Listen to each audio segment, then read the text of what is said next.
Hello everyone. इस class में भी हम लोग लॉग के प्रॉपर्टीज पे और क्वेश्चंस कर रहे होंगे जिससे कि लॉग प्रॉपर्टीज हमें और क्लियर हो जाए। ठीक है ना? मैंने कुछ क्वेश्चन लिखे हैं और भी मैं लिखता रहूंगा। राइट, जैसे फर्स्ट में लिखा है, मैंने कहा है find the value of this, इसकी वैल्यू निकालनी है। ठीक है ना? अगेन समझा जाए, हमारे पास एक प्रॉपर्टी थी जिससे को अगर मैं इसको ऊपर लेके जाऊंगा तो ये बन जाएगा log 2 बेस n, दूसरा वाला बन गया log 3 बेस n, और ऐसे करते करते ये लगेगा log 100 बेस n। अब बहुत सारे log ऐड हो रहे हैं, बहुत सारे log ऐड हो रहे हैं और सबका बेस सेम है। तो अकॉर्डिंग टू सम प्रॉपर्टी, किसी न किसी प्रॉपर्टी के अकॉर्डिंग इस पूरे की वैल्यू हो जाएगी ऐसी 2 into 3 into 4 into 5 up to 100। और जहां तक मैंने गिवन इंफॉर्मेशन में ये बोला है कि ये भी n है, 1 से लेकर 100 तक का मल्टीप्लिकेशन n है, तो ये भी 1 n के बराबर है और ये भी n है, तो पूरे एक्सप्रेशन की वैल्यू क्या रही होगी 1। एग्री? तो यहां रेसिप्रोकल वाली प्रॉपर्टी को हमने एक बार समझ लिया। और भी डिस्कशंस करने चलते हैं।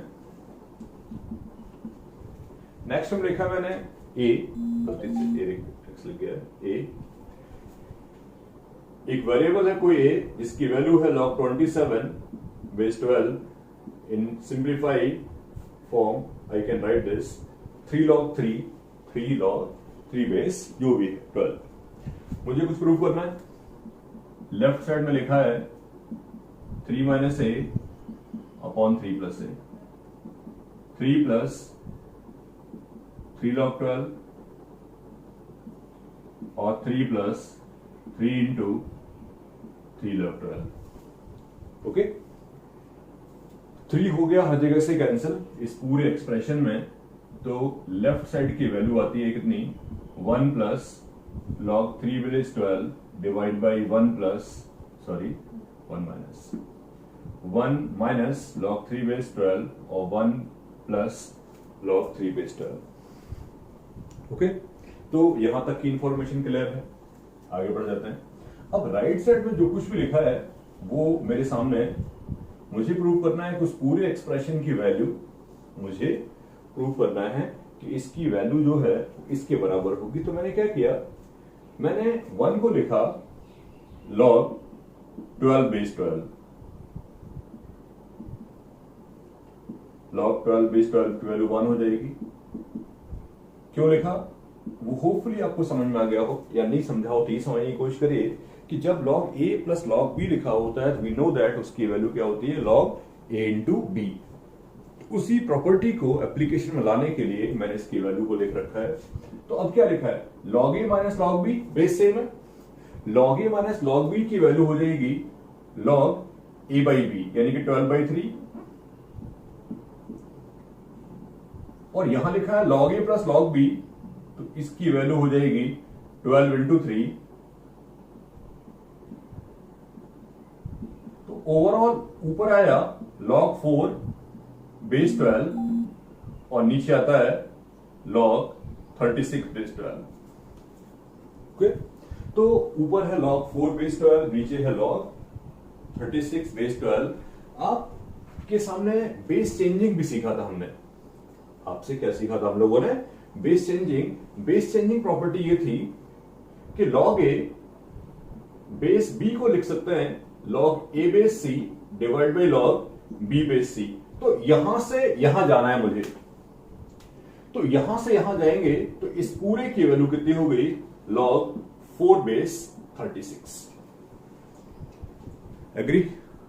तो ओवरऑल मैं कह सकता हूं कि इसकी वैल्यू आ जाएगी log ऑफ 4 को लिखा मैंने 2 स्क्वायर और 36 को लिखा मैंने 6 स्क्वायर। ये 2 बाहर आके मल्टीप्लाई होगा और ये 2 यहां लिखता हूं, ये 2 बाहर आके मल्टीप्लाई होगा और ये 2 डिवाइड होगा, कैंसिल राइट साइड। एग्री? तो नॉट अ प्रॉब्लम, सीधी बात थी। एक छोटा सा पॉइंट जी हाँ सीखा कि 1 को मैंने बीच में एक नया सी बात सीखी। 1 को मैंने थोड़ी सी रिक्वायरमेंट हुई जब, तो 1 को लिख दिया था मैंने log 12 plus 12। log something base something हमेशा 1 होता है, तो अपनी रिक्वायरमेंट के हिसाब से उसको सेट कर सकते हैं जैसा जैसा जहां नीड होगा उस हिसाब से। ठीक है, नेक्स्ट। अब नेक्स्ट डिस्कशन में मैंने फिर से एक सवाल लिखा और मैंने कहा इसकी वैल्यू बताइए। तो ठीक है, क्या लिखा है आपके सामने, सिंप्लीफाई कर लेते हैं। ये लिखा है log 2/3 बेस 11। ये लिखा है आपके सामने log 3/4 बेस 11। और ये लिखा हुआ है आपके सामने log 241 अपॉन 242 बेस 11। बहुत सारे लॉग ऐड हो रहे हैं, उन सबका बेस सेम है, तो सारे नंबर्स मल्टीप्लाई हो जाएंगे। 2/3, 3/4, ऑब्वियसली अगर चाहें तो लिख सकते हैं 4/5 और 241 अपॉन 242। ये कैंसिल आउट हो जाएंगे सबके सब, तो ओवरऑल ऊपर बचेगा log 2 अपॉन 242 बेस 11। मैं ये कह सकता हूं ये 1/121 बचा हुआ है, एंड वी नो दैट कि 121 11 स्क्वायर होता है, तो मैंने इसको लिखा 11⁻²। -2 बाहर आ जाएगा और अंदर वाले पूरे एक्सप्रेशन की वैल्यू क्या हो जाएगी, 1, क्योंकि अंदर बचेगा log 11 base 11, and we know that कि log 11 बेस 11 की वैल्यू क्या होगी, 1 के बराबर। एग्री। तो यहां पर और भी प्रॉपर्टीज की बात की, और भी मैं 2-3 क्वेश्चंस लिखूंगा ताकि तो मैं और कंसेप्चुअली क्लियर बना सकूं प्रॉपर्टीज को कैसे पिक्चर में लाते हैं और प्रॉपर्टीज को कैसे कैसे हम लोग यूज करते हैं। ठीक है, मैं लिखता हूं और डिस्कशन करने के पॉइंट ऑफ व्यू से। ठीक है, जैसे कि prove that log 24/2 divide by log 2/96 minus log 192/2 divide by log 2/12 3 के बराबर है। ठीक है, चलते हैं, जहां जहां जो पॉसिबल होगा उसको सीखने की कोशिश करेंगे। ठीक है, चलते हैं। अब इसको अगर मैं ऊपर ले जाके लिखता हूं तो ये बन जाएगा आपका log 96/2, और बिल्कुल सिमिलर वे से 192 तो एज इट इज, लेकिन इसको ऊपर ले जाके लिखूंगा तो ये बन जाएगा log 12/2। ठीक है, अब थोड़ा समझने वाला कहानी है यहां पे, बहुत माइन्यूट सा, कि जो भी नंबर्स लिखे हैं ना उन सब नंबर्स को मैक्सिमम पॉसिबल फैक्टराइज कर लिए। व्हाट आई मीन टू से, 24 को लिखा मैंने 2³ × 3, 96 को लिखा मैंने 2⁵ × 3, 192 को लिखा मैंने 2⁶ × 3, और 12 को लिखा मैंने 2² × 3। जितना मैक्सिमम पॉसिबल फैक्टराइजेशन कर सकता था मैं सारे नंबर्स का, उन सबका किया हुआ है। राइट, क्यों किया हुआ है, क्योंकि आपको ये समझ में आ गया होगा बेसिकली सब में प्रॉपर्टी लग जाएगी। लॉग मल्टीप्लिकेशन को एडिशन में कन्वर्ट कर देगा, लॉग डिवीजन को सब्ट्रैक्शन में कन्वर्ट कर देगा, एंड सो ऑन। राइट, तो पहले वाले टर्म की वैल्यू को लिख सकता हूं मैं 3 + log 3/2। मैंने किसका बचा लिया है, क्या सोच के कि आप समझ चुके होगे, log a + log b, log 2³ की वैल्यू हो जाएगी 3, तो वो 3 लिख दिया और ये बन जाएगा log 3/2। Second term 5 + log 3/2, next term 6 + log 3/2 ये वाला, और उसका नेक्स्ट टर्म 2 + log 3/2। करेक्ट, सारे के सारे टर्म्स को मैंने एक्सपांड कर दिया और आई कैन से सिंप्लीफाई कर लिया। log 3/2 को t बोल देता हूं, थोड़ा देखने में इजी रहेगा ये। तो ये बन जाएगा 3 + t, ये 5 + t, ये 6 + t, और ये 2 + t। ये हो गया आपका t² + 8t + 15, और ये बना आपका t² + 8t + 12।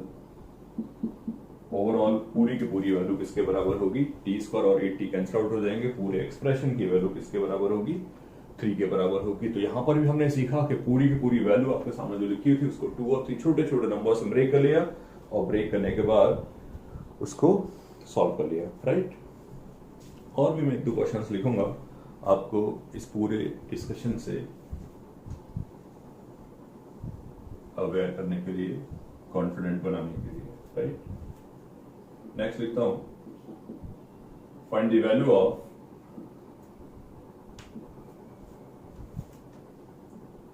Two upon log base 4 2000 raised to 6 plus 3 upon log 5 2000 base to 6। ठीक है, इस पूरे एक्सप्रेशन की वैल्यू निकालनी है हमें, इस पूरे एक्सप्रेशन की वैल्यू में हमारा इंटरेस्ट है। ठीक है, चलते हैं अगेन सेम थिंग। देखो यहां 2000 रेज़ टू 6 है और यहां भी 2000 रेज़ टू 6 है, यहां कुछ और लिखा है, यहां कुछ और लिखा है। ऐसे सवालों में नॉर्मली अपन क्या कर लेते हैं, रेसिप्रोकल ले लेते हैं।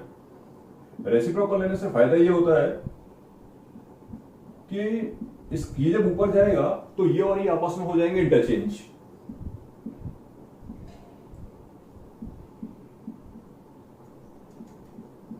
ठीक है, अब इससे मेरा बेनिफिट ये हुआ कि दोनों का बेस सेम हो जाएगा, दोनों का बेस सेम हो जाएगा तो प्रॉपर्टीज में लगा पाऊंगा बहुत इजीली। चल लेते हैं, इसको लिखा मैंने 2000 रेज़ टू 6 और इस 2 को ऊपर लिख दिया और आई कैन से कह सकता हूं, मैं लिख दिया इसको 16 लॉग ऑफ इस 3 को मैंने ऊपर लिख दिया और आई कैन से 125। सही, log a plus log b, base same है, बेस सेम है और मेरे सामने क्या लिख रखा है, बेस सेम है और मेरे सामने लिख रखा है log a plus log B, और log a plus log B की वैल्यू लॉग ए बी के बराबर होती है। तो मैं ये कह सकता हूं कि इसकी वैल्यू क्या हो जाएगी, 16 मल्टीप्लाइड बाई 125 और टोटल वैल्यू 2000 रेज़ टू 6। जहां तक मैं समझ पा रहा हूं आप समझ गए हो कि ये पूरा का पूरा 2000 के बराबर होगा। तो ये 2000 है, ये 2000 एंड ये 6 हो जाएगा 1/6, तो ये वैल्यू 1 हो जाएगी और ओवरऑल एक्सप्रेशन की वैल्यू क्या हो जाएगी 1/6। ठीक है ना, तो कुछ नया डिस्कशन ना करते हुए हमने सारे प्रॉपर्टीज को यूज करना सीख रहे हैं। और भी 2 क्वेश्चंस मैं यहां लिखता हूं, जैसे कि कई बार ये सवाल भी आता है बहुत famous, prove that log 2/3 is an irrational number। अब 2 और 3 पे ना जाइए, इसको बाद में जनरलाइज कर लेंगे अपन। 2 और 3 पे ना जाइए, इसको बाद में चल के जनरलाइज कर सकते हैं। ठीक है ना, 10th क्लास में कहीं ना कहीं आपने इन सबको प्रूव करने का मेथड सीखा होगा। और I can say rational numbers are those numbers which can be written in p/q form. Rational numbers वो नंबर्स होते हैं जिनको p/q फॉर्म में लिखा जा सकता है, जहां pq इंटीजर है और q नॉन जीरो है।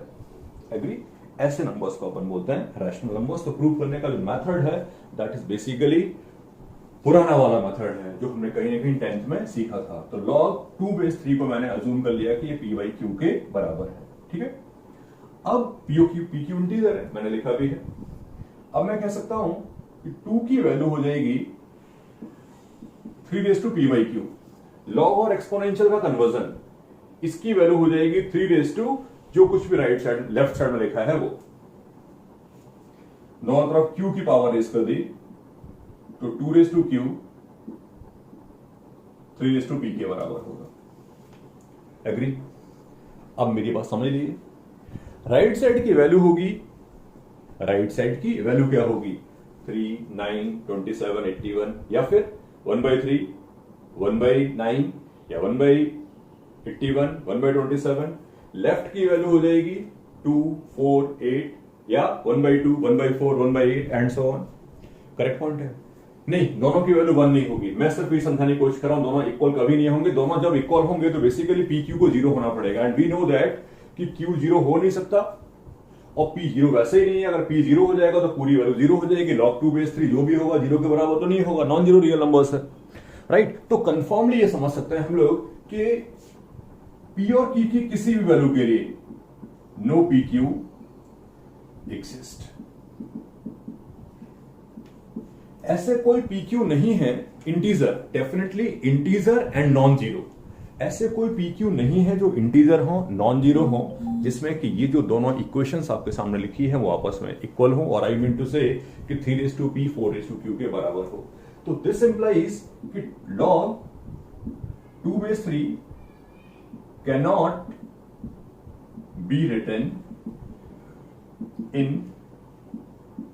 P/Q form.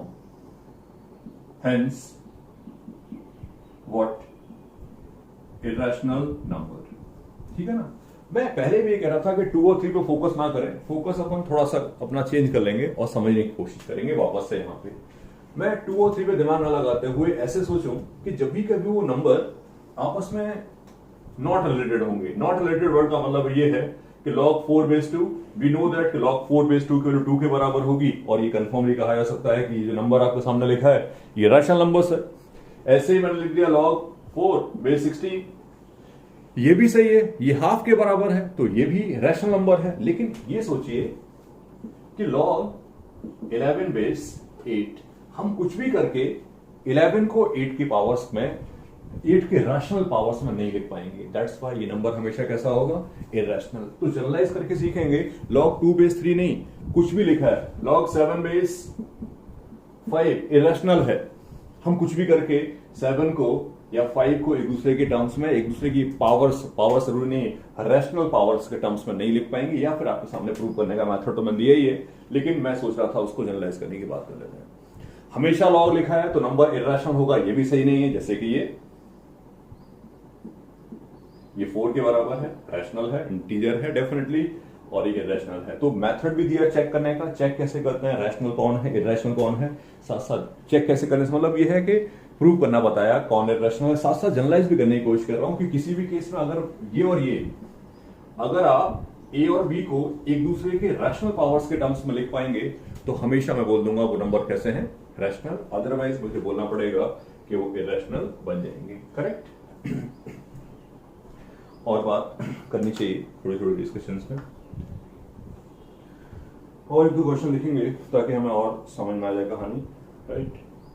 उसके बाद अपन आगे बढ़ जाएंगे। नेक्स्ट डिस्कशन में एक और लिखता हूं।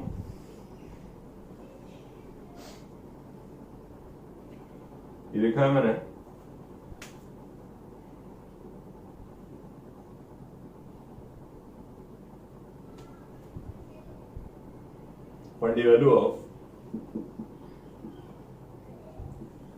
find the value of log of base 2 under root of 56 under root of 56 and so on.